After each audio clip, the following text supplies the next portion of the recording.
Assalamualaikum warahmatullahi wabarakatuh. Ketika Khalifah Umar bin Abdul Aziz mengambil alih kekhalifahan Umayyah pada tahun 717 Masehi, ia tahu betul bahwa masalah terbesar dinasti ini bukanlah musuh di perbatasan, melainkan korupsi dan ketidakadilan yang merajalela di kalangan elit. Untuk membersihkan kekhalifahan, Umar tidak memilih ahli politik licik. Ia memilih ulama dan fuqaha ahli fikih. Mengapa keputusan ini begitu krusial? Dan bagaimana para ahli agama ini berhasil menciptakan kemakmuran dalam waktu singkat? Mari kita bedah peran mereka. Di era sebelum Umar II, kekhalifahan Umayyah seringkali mengutamakan kepentingan dinasti di atas kepentingan syariat. Jabatan-jabatan tinggi banyak diberikan berdasarkan hubungan darah atau kedekatan politik. Para pejabat dan gubernur seringkali mengabaikan hukum fikih demi keuntungan pribadi dan politik. Umar bin Abdul Aziz ingin membalikkan keadaan. Ia ingin menjadikan syariat dan fikih sebagai landasan utama dalam setiap kebijakan negara. Untuk itu, ia perlu orang-orang yang paling menguasai ilmu tersebut.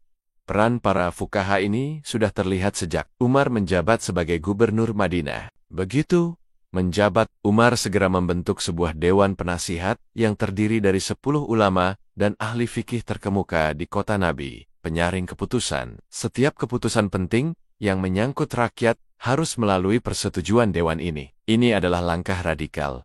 Otoritas politik tunduk pada otoritas ilmu agama dan hukum. Melawan nepotisme. Tindakan ini memastikan bahwa pemerintahan di Madinah bersih dari nepotisme dan keputusan yang diambil selalu berlandaskan keadilan, menjadikannya kota teladan di seluruh kekhalifahan. Pengalaman ini membentuk filosofi pemerintahan Umar ketika ia menjadi khalifah. Ketika Umar menjadi khalifah, para ulama dan fuqaha menjadi instrumen utama dalam melaksanakan reformasi yang sangat sulit. Pertama, masalah Baitul Mal, tindakan paling berani. Umar adalah menyita kembali harta yang dicuri atau diambil secara ilegal oleh anggota dinasti Umayyah dan mengembalikannya ke Baitul Mal kas negara. Keputusan ini pasti ditentang habis-habisan oleh elit Umayyah. Peran fuqaha. Di sini, para ahli fikih bertindak sebagai hakim agung. Mereka memberikan fatwa dan dasar hukum yang kuat, menyatakan bahwa harta yang diambil tanpa hak adalah ilegal menurut syariat. Legitimasi hukum ini adalah senjata Umar untuk membungkam protes politik para pangeran. Kedua, penghapusan pajak zalim.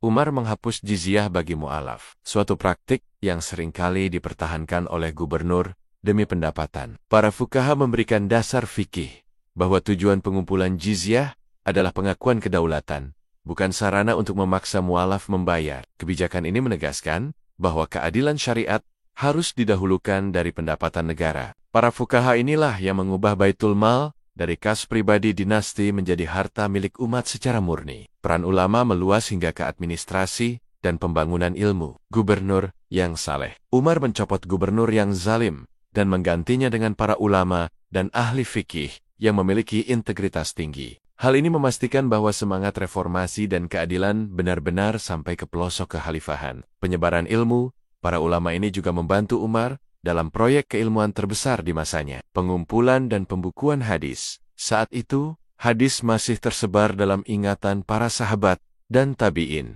Umar, melalui ulama, khawatir ilmu ini hilang, sehingga ia memerintahkan pengumpulan dan pencatatannya secara resmi. Ini adalah jasa abadi bagi peradaban Islam. Singkatnya, Umar bin Abdul Aziz menggunakan fuqaha untuk menjamin bahwa kekuasaan politiknya diikat oleh hukum agama. Inilah yang menyebabkan kemakmuran luar biasa, di mana keadilan sosial tercapai. Warisan mereka adalah membuktikan bahwa, pertama, keadilan syariat bukanlah hambatan, melainkan kunci kemakmuran.